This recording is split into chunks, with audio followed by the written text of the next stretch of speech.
Olá pessoal, esse é o curso de Modelagem Matemática e Simulação 1, MMS1. Eu sou o professor Jacqueline Kelly, da graduação em Engenharia Química do Instituto Militar de Engenharia. Nós estamos na unidade 4 desse curso, que tem por objetivo estudar a solução analítica de equações diferenciais ordinárias, as EDOs. Chegamos finalmente à parte 6 dessa unidade, onde nós nos deteremos aos métodos para EDOs de segunda ordem não lineares. Como referências para essa parte da unidade, nós nos concentraremos nos mesmos livros que nós usamos inicialmente nessa unidade. O livro do Haisidou, nosso livro-texto, o livro de Equações Diferenciais Aplicadas do IMPA e o livro de Métodos Matemáticos para Engenharia da Sociedade Brasileira de Matemática. Começando a nossa discussão, nós poderíamos dizer o seguinte, que muito se sabe sobre equações lineares de ordem superior. A solução de equações lineares a priori não é um problema. Por outro lado, não existe uma técnica geral para resolver equações não lineares. E quando os métodos analíticos falham, apela-se para os métodos numéricos de solução. Especificamente, os métodos numéricos serão o foco da unidade 5 desse curso. Além disso, podemos enumerar um conjunto de problemas de equações não lineares que podem ainda ser resolvidos por métodos analíticos convencionais. Aqui, 4 dessas equações diferenciais ordinárias não lineares, como a equação de Lane-Emden, a equação do pêndulo não linear, a equação de Duffin e a equação de Van der Pol. Todas são equações não lineares que ainda podem ser resolvidas por métodos analíticos convencionais. Quando falamos desses métodos convencionais, estamos falando de estratégias de solução. E essas equações, ou outras assemelhadas, podem ainda ser resolvidas usando estratégias razoavelmente simples de se entender, talvez trabalhosas de serem implementadas, mas todas elas se reduzem a exprimir a equação não linear numa forma linear. O nosso trabalho nessa parte do curso é aprender a reduzir algumas equações não lineares à forma linear. E para fazer isso, os métodos mais empregados são o método da substituição da derivada, onde nós aplicamos uma função auxiliar, no caso aqui p, definida pela derivada de y em relação a x, caso y ou x não estejam explícitos. E o método da função homogênea. Nesse caso, nós precisamos identificar uma função v que seja o quociente entre y e x e reescrevemos a equação usando funções homogêneas. Nesse caso, nós precisamos tomar cuidado pela possibilidade de termos de ordem superior. E aí nós precisamos expressar a nossa equação na forma de quociente. No caso aqui, o quociente de y em relação a x e a própria derivada. Começando pelo método da substituição da derivada, nós vamos trabalhar em cima de um exemplo. No caso, o exemplo diz respeito ao pêndulo não linear. A não linearidade óbvia nesse problema está no fato de y ser o argumento de uma função seno que aparece na própria constituição da equação.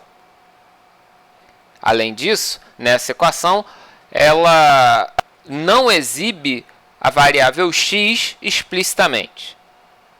Para resolver esse problema, nós podemos fazer p, definir p como sendo a derivada de y em relação a x. Fazendo isso, nós temos o seguinte resultado parcial. Só que o que nós precisamos perceber aqui é o seguinte, nós temos p, y e x nessa equação. x a priori não interessa, porque ele não está explícito. Contudo, uma manipulação conveniente nos permite retirar esse x da equação.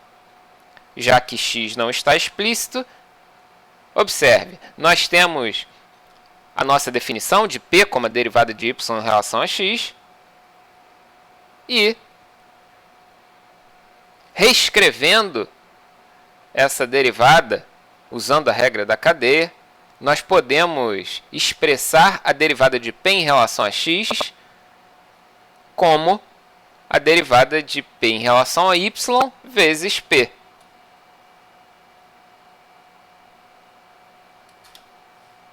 Isso permite que nós reescrevamos a equação anterior em termos de p e y apenas.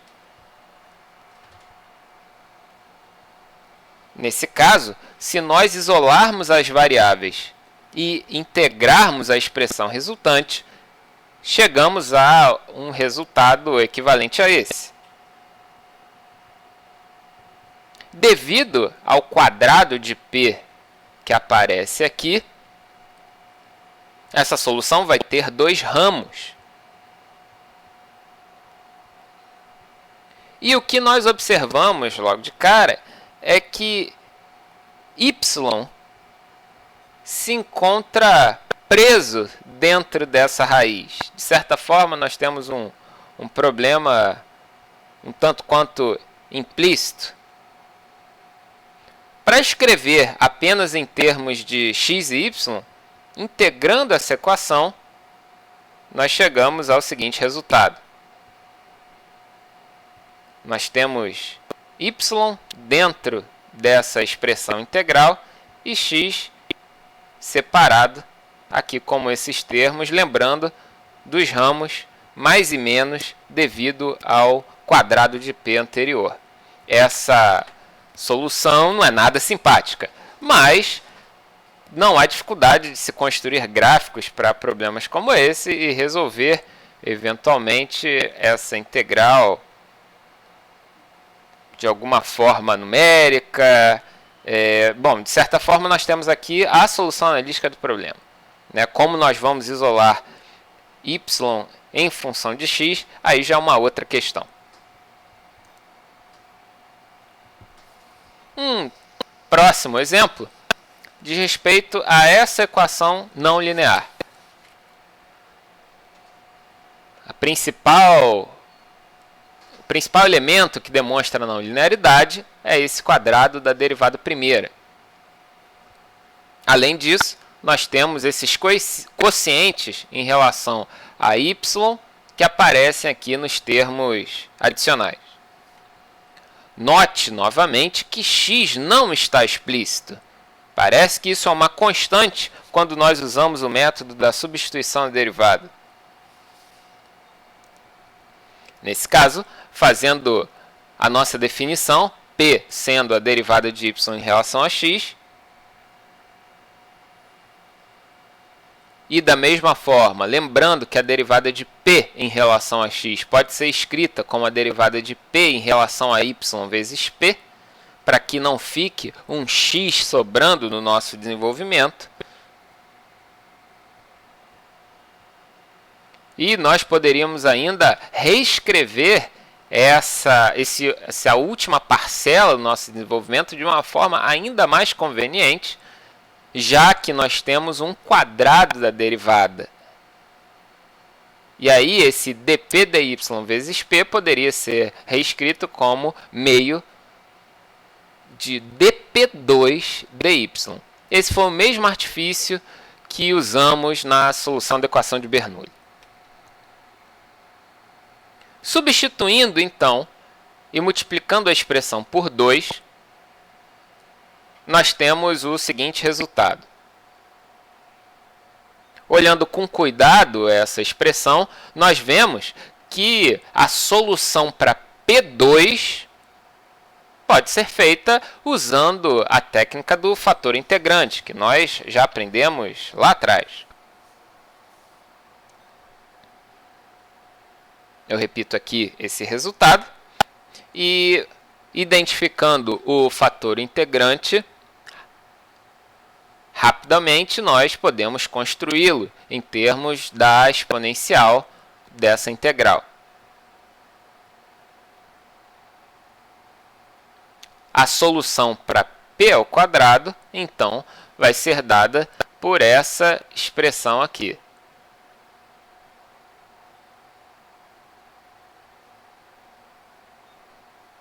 A solução para p, logicamente, exige que nós calculemos a raiz quadrada desse termo, que já é o desenvolvimento da integral anterior, mais esse termo acessório aqui.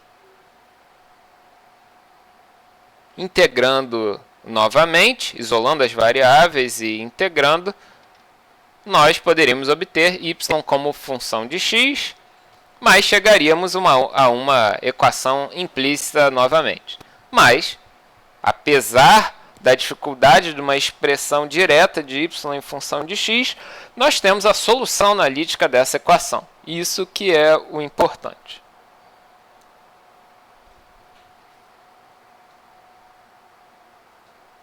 Como terceiro exemplo, nosso foco agora é o de resolver uma equação linear, agora com coeficientes não constantes, como essa apresentada aqui, y duas linhas mais 2x, y' igual a x, usando o método da substituição da derivada. Nós fazemos isso porque em alguns casos de equações lineares com coeficientes não constantes, que é o caso aqui dessa equação, o método da substituição da derivada também pode ser aplicado. Fazendo, então, a nossa substituição, que nós temos feito recorrentemente, nós chegaríamos ao seguinte resultado. dp dx mais 2x vezes p igual a x. Analisando com cuidado essa expressão, nós veríamos ainda mais rápido que essa equação pode ser resolvida para p usando o fator integrante. Fator este definido por essa expressão. A solução para p, então, é construída da seguinte maneira, usando os métodos que nós aprendemos lá atrás. Nós temos aqui uma exponencial de menos x ao quadrado vezes essa integral, que também apresenta uma exponencial, só que não é de menos x ao quadrado, sim de mais x ao quadrado. E aqui, novamente, a exponencial de menos x ao quadrado. Ainda trabalhando nessa solução para p, nós poderíamos observar o seguinte. Esses termos aqui, analisados com cuidado, permitiriam que nós reescrevêssemos essa integral usando uma manipulação rápida aqui dessas variáveis. O x dx equivalendo ao meio de dx2. Assim sendo, a expressão para p se torna ainda mais direta, de modo que nós resolveríamos essa integral da exponencial de x ao quadrado em dx2, que possui solução analítica. Nesse caso, o resultado a que chegamos para p seria esse daqui, essa integral aparecendo aqui como a própria exponencial de x ao quadrado. Esses termos multiplicados acabam se anulando nesse produto, dando exponencial de zero, que é 1. Então, o nosso p vai ser meio mais a exponencial de menos x ao quadrado. Como p é a derivada de y em relação a x, nós podemos integrar esse resultado novamente e nós chegaríamos à solução analítica dessa equação. Contudo, essa integral aqui não tem uma solução analítica definida. Nós, na verdade, definimos algo muito semelhante a essa expressão como sendo uma função típica, uma função específica bastante comum em cálculo. Repito aqui esse último resultado para a gente analisar com carinho essa integral. Nós poderíamos lembrar do nosso conhecimento lá de cálculo que essa seria a definição da função erro. Note, essa exponencial de menos alguma coisa ao quadrado é a chave para nós lembrarmos dessa função. Substituindo então a integral ali que nós temos, no caso a integral indefinida por uma integral definida, nós teríamos esse resultado, que não gera nenhuma perda de generalidade, uma vez que essa constante b é livre e pode ser manipulada a contento para ajustar os limites de integração. Resultando, então, essa última expressão numa forma mais elegante, que usa a função erro como função base para a construção da solução. Então, nesse caso, nós construímos a solução, mas chegamos a uma forma funcional conhecida, embora ela não tenha a sua solução analítica. A equação diferencial tem solução analítica, apenas essa integral que aparece aqui no processo de solução, a integral que não tem seu desenvolvimento analítico. Ela é definida como uma nova função, a função erro no caso. Mais um exemplo, nós temos aqui a ideia de encaminhar a solução de uma equação não linear de segunda ordem, no caso aqui essa equação, onde a não linearidade fica evidente pelo quadrado da primeira derivada. Novamente, fazendo a substituição, nós chegaríamos a uma expressão desse tipo. E, analisando essa equação com cuidado, a princípio ela não apresenta nenhuma particularidade, nada especial. Nós temos aqui uma função de p em relação a x. Nós identificamos essa equação como aquela forma especial, aquele caso particular da equação de Riccati. Lembrando a equação de Riccati, que tem como forma geral essa expressão. No caso aqui do nosso problema, o p de x vale menos 1, o q de x vale 0 e o r de x vale x. Fazendo então p sendo 1 sobre z vezes dz dx, nós chegamos agora a uma equação linear de segunda ordem.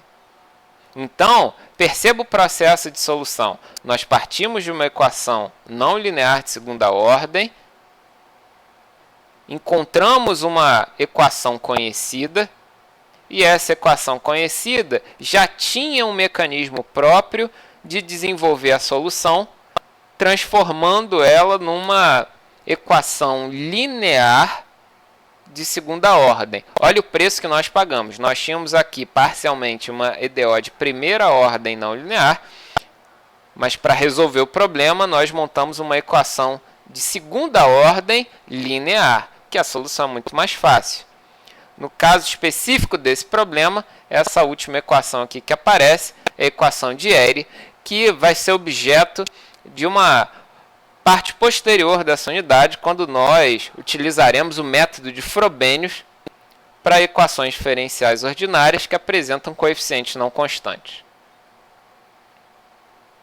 Então, nós vamos dar uma paradinha agora, essa parte da unidade 4 continua, mas é bom você fazer uma revisão até esse ponto dos principais conceitos envolvendo a substituição da derivada.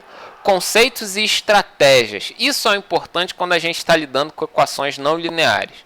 Exige-se de nós uma certa sagacidade matemática para nós percebermos de maneira antecipada que estratégias vão ser úteis para nós simplificarmos a nossa equação para modelos mais simples de serem resolvidos. Então nós vamos dar uma paradinha agora e o vídeo prossegue na parte 6b desse mesmo tema, que são as EDOs segunda ordem não lineares.